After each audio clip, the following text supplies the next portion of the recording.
जो structure of atom chapter हम लोग पढ़ते हैं उसमें सबसे पहले आते हैं जॉन डैल्टन, जो कि अपने एटम की डिस्कवरी कर रहे होते हैं और उसमें वो एटम्स के बारे में 4 एटॉमिक थ्योरी देते हैं, जिसमें वो 4 पॉइंट्स प्रपोज करते हैं। फर्स्ट पॉइंट होता है कि जो एटम्स है वो fundamental unit of any matter होता है। सेकेंड वो प्रपोज करते हैं कि जो एटम्स है वो कई सारे केमिकल रिएक्शंस में पार्ट करके नए नए कॉम्बिनेशन बनाता है और नए नए कॉम्बिनेशन के थ्रू हम लोग को अलग अलग रिजल्ट प्रोवाइड करता है। थर्ड होता है कि जो एटम्स होता है वो अलग अलग एलिमेंट के लिए डिफर करता है बाय देयर साइज, मास और डेंसिटी। और फोर्थ पॉइंट होता है कि जो एटम है वो स्मॉलेस्ट और indivisible part of any matter होता है, जो कि कहीं ना कहीं गलत होने वाला था। और उसके बाद आती है जे.जे. थॉमसन।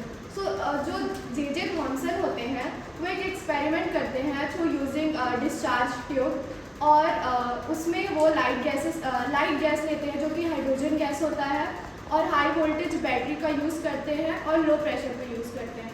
और उस एक्सपेरिमेंट के थ्रू हम लोग को ये पता चलता है कि एक रे पास हो रहा होता है थ्रू कैथोड टू एनोड, जो कि कैथोड रेज होता है, जस्ट बिकॉज कि वो कैथोड से एनोड के साइड ट्रैवल कर रहा था। और इसमें हम लोग को ये भी पता चलता है कि जो कैथोड है, जो रेज होते हैं वो पॉजिटिव की तरफ डेविएट कर रहे होते हैं। तो अगर वो रेज पॉजिटिव की तरफ डेविएट कर रहे होते हैं, इसका मतलब डेफिनेटली वो रेज जो है वो नेगेटिवली चार्ज होते हैं।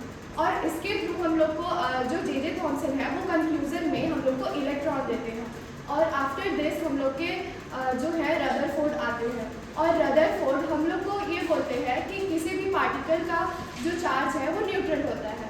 और हम लोग ने इसके पहले देखा कि जो जे.जे. थॉमसन है वो हम लोग को बताते हैं कि पार्टिकल के अंदर जो है नेगेटिव चार्ज होता है। तो अगर पार्टिकल के अंदर नेगेटिव चार्ज होता है और अगर पार्टिकल का चार्ज न्यूट्रल आ रहा है तो उसमें डेफिनेटली जो नेगेटिव चार्ज है तो पॉजिटिव चार्ज भी होना चाहिए, तभी वो जो चार्ज है वो न्यूट्रल होता है।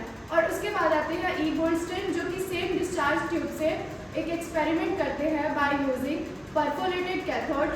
और वो परफोरेटेड कैथोड के थ्रू जब देखते हैं तो जो रेस पास हो रहे होते हैं वो हम लोग को फ्लोरोसेंस स्क्रीन में कुछ डॉट डॉट दिखते हैं, जो कि होता है एनोड रेस, जो कि पॉजिटिवली चार्ज पार्टिकल्स होते हैं। और बाय ई. गोल्डस्टीन हम लोग को ये पता चलता है कि एनोड रेस होते हैं किसी भी एक्सपेरिमेंट में हम लोग को एनोड रेस मिला, मतलब कि वो किसी भी एटम के अंदर अगर नेगेटिवली चार्ज पार्टिकल है तो पॉजिटिवली चार्ज पार्टिकल भी होंगे।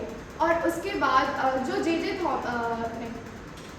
उसके बाद डिस्कवरी ऑफ प्रोटॉन होता है। और उसके बाद जो आते हैं जे.जे. थॉमसन। जे.जे. थॉमसन ऐसे ही एक थिंकिंग पे रहते हैं अपने, तो वो ये सोच रहे होते हैं अपने हाइपोथेटिकल थिंकिंग से कि जो इलेक्ट्रॉन और प्रोटॉन है वो किसी एटम में कैसे डिस्ट्रीब्यूटेड होते हैं।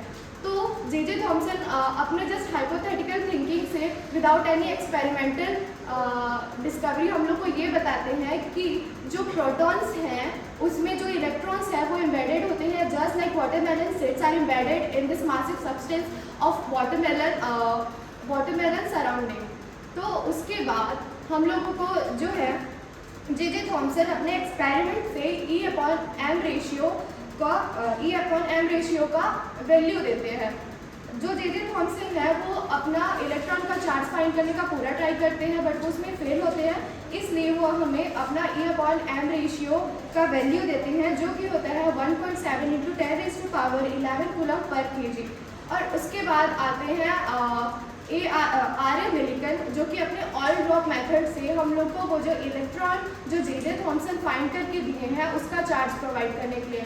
और R.A. मिलिकन की ऑयल ड्रॉप मेथड से हम लोगों को जो है वो क्या बोलते हैं, जो इलेक्ट्रॉन का चार्ज पता चलता है, जो कि सर उसका चार्ज